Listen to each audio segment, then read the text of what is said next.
Welcome back to my channel. Do you guys like movies? I like movies, but some people don't like movies, so we're going to talk about those people today. Specifically the ones who don't like my favorite movies. Help me out, I'm actually going to have my brother Danny come in and make fun of these reviews with me. So Danny, come on in. Where are you? Like now? Yeah. Hey. Don't pull the chair back. What? Don't pull the chair back. I already have it set up how I wanted it. How am I supposed to get in? Find a way. I don't know. The bed's right there. Jump into it. Climb into it. Sit still. There's a whole bed over there you can I get on. cannot move the chair. Explosion. Hey. Alright, so was that hard? Yes. Just to explain it a little bit better, what we're doing here is I found reviews of 5 of my favorite movies, not in any specific order, just 5 movies that I absolutely adore, and we're going to be reading the lowest scores that these people have given what amount to be my favorite movies, and some of them I think are absolute classics that I think, I don't know, people just apparently just hate, so we're going to go over that and just read some good old IMDb reviews. Tron is one of them. Tron is a classic. Tron is a classic. I actually have reviews from there, but we're going to start off with Back to the Future. Oh, the shirt. Yeah, that's why I'm wearing the shirt, because I didn't have a Flynn Lives t-shirt, although I did want to buy that at some point. On IMDb, Back to the Future has an 8.5 out of 10. Almost 1 million reviews, so a lot of people have... 1 million, wow. Yeah. It's almost like it's been out for... It's been out for a while. It's a 15 pretty years. well-known movie, and people still feel the need to review it, apparently, on IMDb. Some people at home just don't think that the critics are They don't credible. agree. Yeah. They don't agree that one of the most classic films of all time should be watched. They're still... That's just what's funny, is like they're not even like offering up criticism. They're just like, don't watch this movie that people universally love. The first one we have, it's from July 2004, and the year it came out. so almost. Can you stop shaking it? Yeah, no, it's so loud. I think for every bad review, we got to give it a... Just a shake. Yeah, a good... For every star. Yeah, this one is from July 2004, so almost 20 years after this movie came out, and the title is just A Dissenting Voice. So somebody really felt like there's too many people saying this movie's good. I just need to play devil's advocate and go on IMDb. It starts off with a banger. Okay, it looks like I'm the only person in civilization that hates this movie. I was at a friend's house and it was rented for part of the evening's entertainment. I saw it way back in 1985 when it came out, and I did not then have any particularly hostile feelings towards it. But after seeing it again recently and looking through the comments on IMDb, I must conclude that this is the most overrated film ever made. What is this guy's name? I don't know. The name's not on there. Is it on there? It's a screenshot. I bet it's something like Cedric. Everyone has a Cedric. We're only a little bit into the review, but I feel like already this guy just has like other issues. Maybe like something happened. A quick browse through the comments yields such superlatives as fantastically scripted sci-fi comedy, the perfect movie package, one of the most original ideas ever to put on film, and one of the best movies ever made in the history of filmmaking. Everyone is entitled to his or her opinion, I guess. Plot-wise, this movie is as sitcom, formulaic as they come. I can see how the pitch went to get this film made. We'll make an episode of Three's Company meets Happy Days with some time travel in it. I must also point out that this film is not science fiction. It is fantasy. I don't understand that argument, though. I don't remember any time machines in, like, Game of Thrones or like Harry Potter. There was time travel in the third Harry Potter, but, like, that was even, like, it was a spell thing. Maybe this is my own personal problem, but science fiction should make some attempt at plausibility. Okay, have you seen Star Wars? Star Wars is space magic, all right? Like, plausibility, like, yes, science fiction is, like, grounded in some sort of, like, science, so it's realistic or whatever. He's saying that it should be more real? Yeah, we should... It's about going back in time. This movie relies on a device called the flux capacitor that requires gigawatts of power and a DeLorean moving at 88 miles an hour to function, although why this is the case and what the device does is never seen vaguely delineated. There's, like, there's a whole scene about, like, why it works. Like, the gigawatts is, like, the amount of energy, and the speed is, like, the amount of speed you need to go in order to move in time. Like, I think in the rules that the film sets up, the time travel, the science behind the time travel makes sense. Yeah. The film would have just been as plausible if it involved a wizard that zapped people back in time with a medieval talisman and an incantation that required precise rhythm and pronunciation. It might even been more plausible that way. So just a dude with like a hat, just with a stick, just zapping people is more plausible than a car moving really fast with like a bunch of energy going through it. I suppose it's the science fiction of it that really haunts me off. It seems that so many people regard this film as good SF, and it is not. If you want a good example of SF, look at Terry Gilliam's Brazil.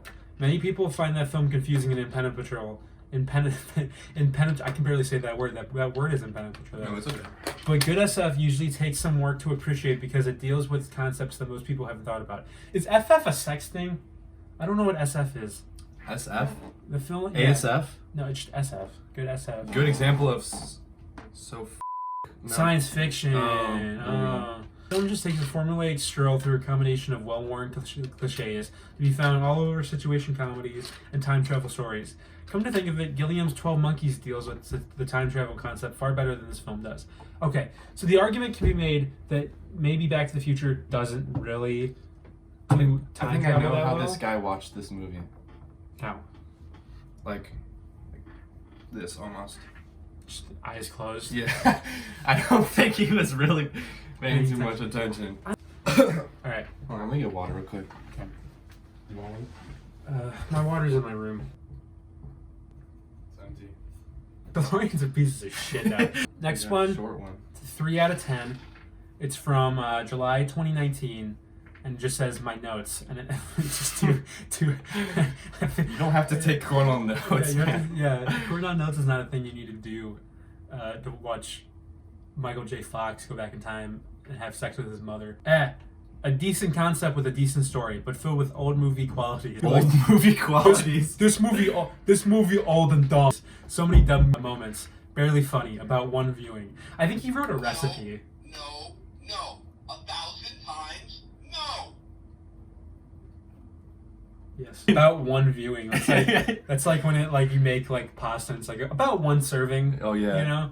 So this one I think this one's actually pretty good. Why was the doc an old man? Best friends with a teenager. Suspicious. That's actually a good point, and I have nothing to retort. I don't. I mean, if you think that hardly, if you think hard about it, rat sex slave. Yeah, I don't know. I don't think they had sex. I hope not. If he's having sex with his mom, He might be having sex with Doc. I don't know. Probably, and the dog, And the dog. and the principal.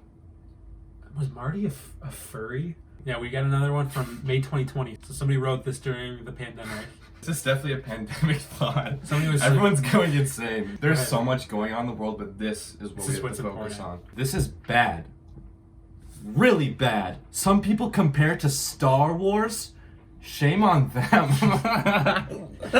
You compare it to Star He owns Wars? a comic shop. Okay, the thing is though, have you seen Star Wars recently? He wasn't very specific in what Star Wars he was talking about. So it could be the rise of Skywalker. What is it? Yeah. Do you like Back to the Future?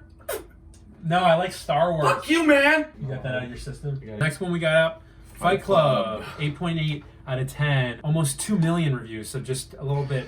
It's twice the amount of Back to It's the a Future. better movie. First one, 1 out of 10. I saw this film at a free preview about a week before it was released. 2 years later, I can still remember how angry I was wasting an evening on this drivel. They're just shaking their head. I can't believe I watched this movie! Too early for the release. Whoa, I'm steamed up. The whole premise that these guys can't feel any emotion unless they're beating the hell out of each other is ridiculous and boring. Okay. All right. Don't watch it. I mean, I don't really feel anything anymore unless I pinch myself. That's my own problem, I guess. Wow. I can't remember one thing I liked about this movie. Not the script, none of the performances, the editing, or cinematography, nothing. Maybe this film taps into the current anarchist views and aspirations, whatever generation we're up to. Who cares? If there was a score lower than 1, I wouldn't hesitate to mark it on my ballot. Are you voting for it?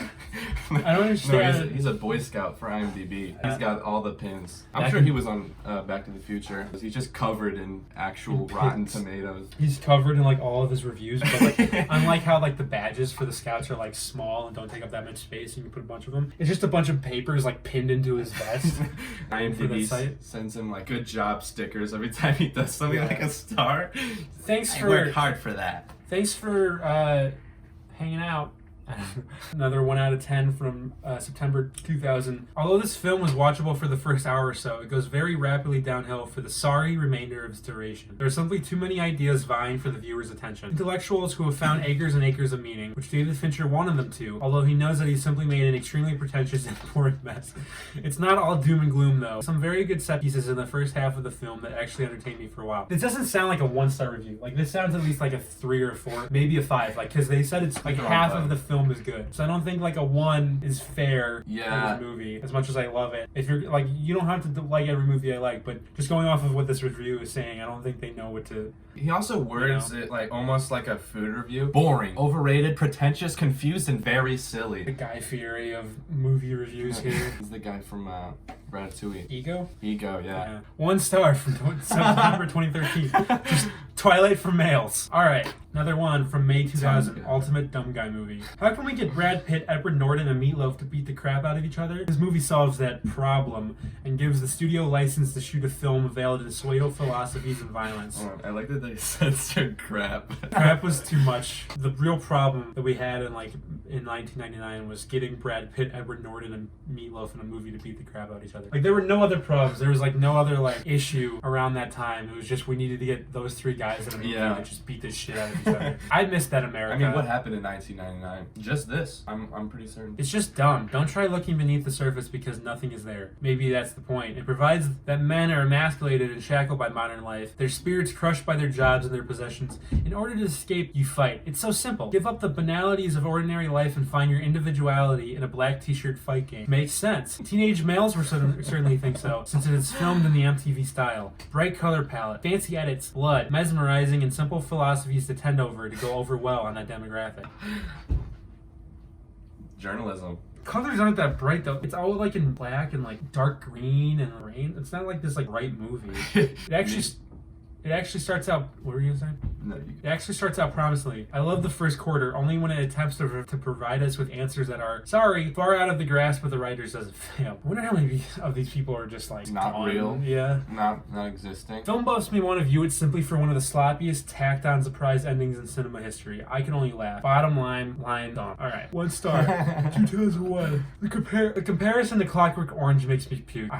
I'm sorry. That sounds like a condition I would not want to have. So far, none of these have like been about the movie at all. No, they're just like how they make them feel. Like, this movie makes me feel like I want to do. Spider-Man 2, 7.3 out of 10. We have almost 530,000 reviews of it. Spider-Man 2, 1 out of 10. Okay, did the right actually read a Spider-Man comic book? August 2005. I am sick and tired of great comic heroes being turned to a load of crap on the screen. Not censorized. I appreciate that. This is truly another example of how stupid Hollywood writers, directors, and producers take a great action hero and reduce him to a bunch of screen garbage only to satisfy a greater population who have no vested interest in the character. But Spider-Man is like one of the most popular comic book characters. Everybody knows who he is. Like, just because you don't read comics doesn't mean you're not like a fan of him or anything. Poor Spider-Man. What a wimp. Poor Peter Parker and complaining and carrying on started to drive me wacko. This movie really sucked. That's like a part of Peter Parker's character. He's just he's a wimp. What a wimp. Oh yeah, I'm sure this dude sitting in his mom's basement, fucking Mountain Dew surrounded by him in a satanic circle. He's definitely jacked, I gotta say. The special effects were incredible, but this has to do with technology, not writing. What can us true Spider-Man fans really do about this crap produced by Hollywood? Nothing. All we can do is endure another pile of crap soon to be released. Okay.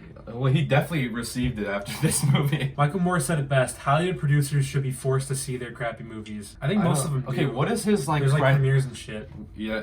No, he doesn't like watch it. He just like films it all and then just... Yeah, there's no... One big... They don't ever watch the movies they make. So we got Tron Legacy up next, which, because, I gotta include it. Got a 6.8 out of 10 out of 306,000. You like this movie? I do enjoy this movie a lot. Tron Legacy, 1 out of 10. From January 2011. What an unbelievable, provoking movie. They're just sitting there getting really mad. This movie provokes people. I feel like they could just hear the sound of it turning on and just be like...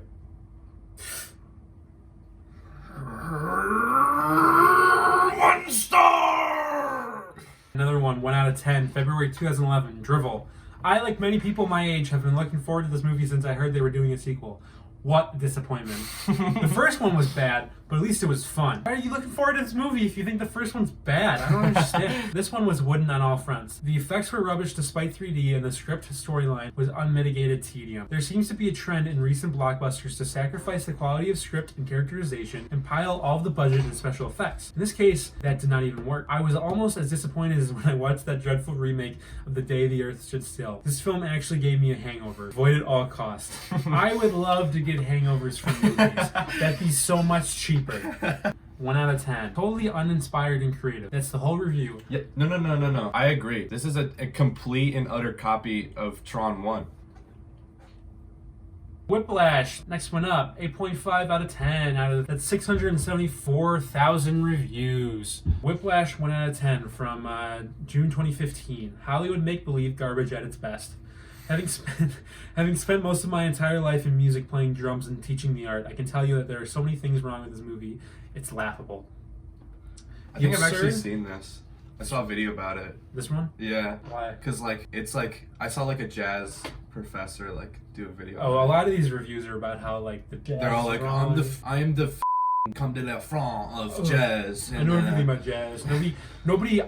I haven't had this experience, so it's not real.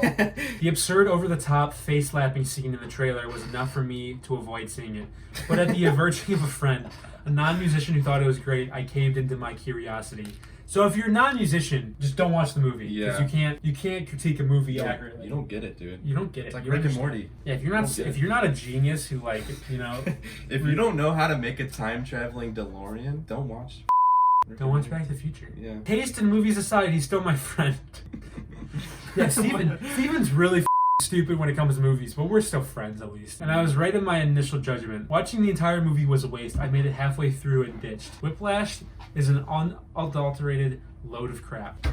33 out of 60 found this helpful. So more than half, which is more than we've seen, really. I can't believe people watch movies and just get so furious about it. Yeah. Especially if it's just your profession. Yeah.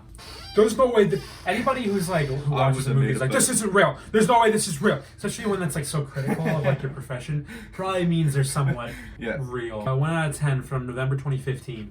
Fails to understand what it means to be a musician. Seems to me the only people who like this movie are people who know nothing about music. Film tries to get you to buy into some kind of polished elite fantasy world that supports our belief that success comes at great sacrifice, which it sometimes does, but this movie is absolutely ridiculous. People become musicians out of love for the art. They aren't pushed to achieve greatness by sadistic asshole teachers. Also, jazz is far less rigorous and robotic than this movie would have you believe.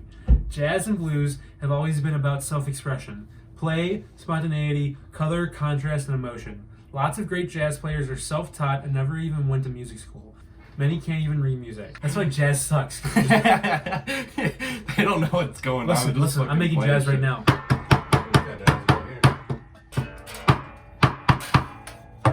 That's some good jazz.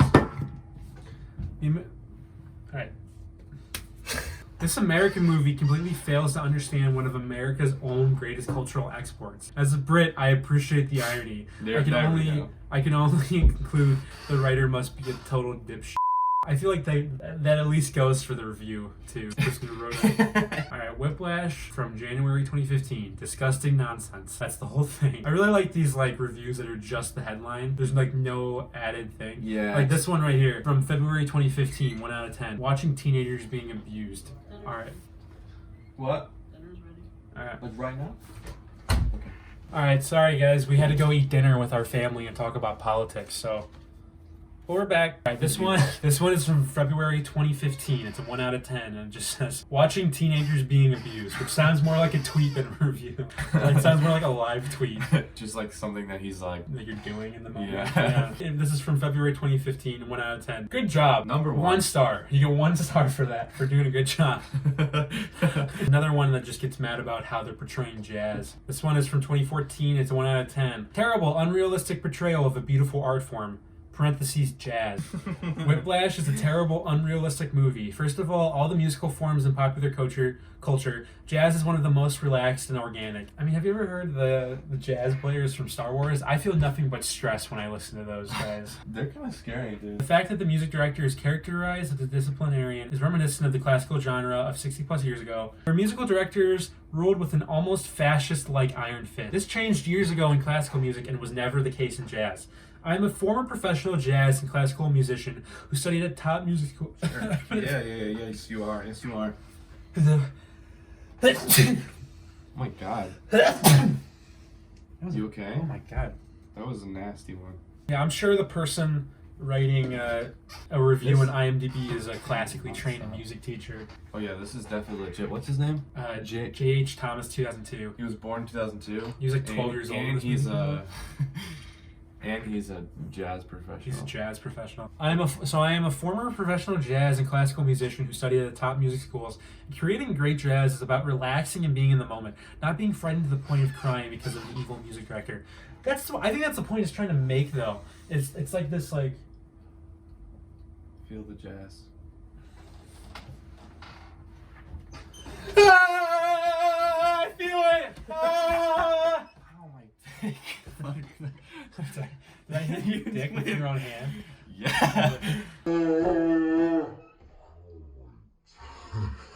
This point about like jazz is supposed to be like stress-free and stuff is kind of going against the meaning of the movie, because the movie's about like this like It's called Whiplash. It's first about of all, it's called Whiplash, and which is not a pleasant thing. It's not a pleasant thing. It's also like this movie about like it's a case study of like, does great stress produce great results of art? This alone completely discredits the movie, in my opinion. It's an unrealistic piece of crap that should not have ever been made. I had a burp. This movie is a discredit to the beautiful art form that is jazz, and an insult to all who teach and play it.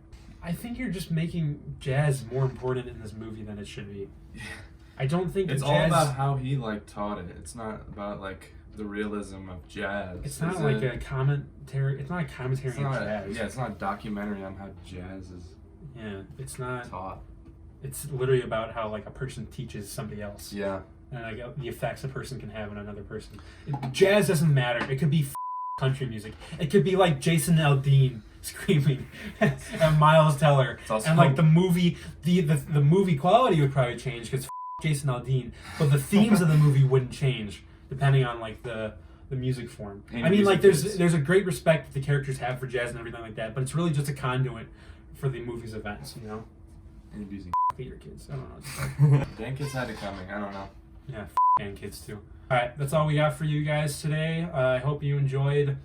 Hope you like some of these movies and don't comment mean comments in the comments below. If you wrote one of these, please contact me so we can have a debate about how stupid you are. All right, out. Get out. What? We're done. I don't need you anymore. This is my room. It's mine now. I'm gonna play Minecraft. What?